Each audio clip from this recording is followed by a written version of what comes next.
White Men Can't Jump tells the story of Billy and Sydney, who are portrayed by a winning duo who need to work together again, Woody Harrelson and Wesley Snipes, who are both in the W name club. The duo live in a world of streetball hustling where it's not just about being able to play ball, but also how to play your opponent's money into your pocket. After having his money swindled right out of his own pocket, Sydney finds Billy and instead of enacting revenge, decides to pose a business proposition. You know what's better than one hustler?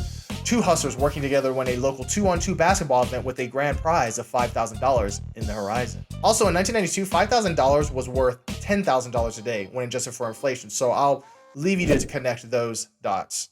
While on the court, the two hustlers feel at home, but they navigate their personal lives with less finesse. With Sydney trying to get his family out of a rough neighborhood and Billy trying to pay back money he owes to local mobsters, while trying to hold on to the love of his life, Gloria, played by the iconic Rosie Perez. Will the two hustlers overcome the odds and let their greatness shine, or will the obstacles internal and external sabotage their hopes and dreams? I'm not gonna lie, this movie has always been one I've wanted to watch as the ghost of 90s nostalgia tug at my heart.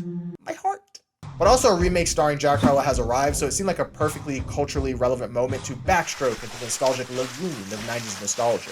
The story is a fairly low-stakes, simple plot to follow. We have two dreamers trying to win the big prize. Writer and director Ron Shelton does a good job setting up the world of LA's streetball hustler scene and filling the world with fun, interesting characters. There are some moments where their writing stumbles, such as the unclear stakes between Billy and the mobsters, especially in the way it plays out. There's also an interesting element of race that lingers in the film without being heavy-handed, and an embrace of casting actors who are in their late teens or early 20s. They have lived some life and are moving from those carefree days of young adulthood into coming of age to responsible adulthood, a theme that lives in the background of my life. The movie's world is visually brought to life by cinematographer Russell Boyd depicting the sun-soaked landscape of 90s LA, but also making sure to also capture the gloomy, rain-soaked days that contrast with LA's sunny facade. But let's be real, the cinematic achievement is capturing the stunning basketball action happening on the court, creating a fun, high-stakes world of athletic achievement and hustler bravado. The stakes aren't life and death, and there aren't any big blue beams threatening to shoot into the sky, but that doesn't really matter because there's a secret that 90s Hollywood understood that modern Hollywood has forgotten. The real reason White Men Can't Jump succeeds is because of the fun characters and the charismatic performances that help to bring them to life. Man, 90s Wesley Snipes was a special performer.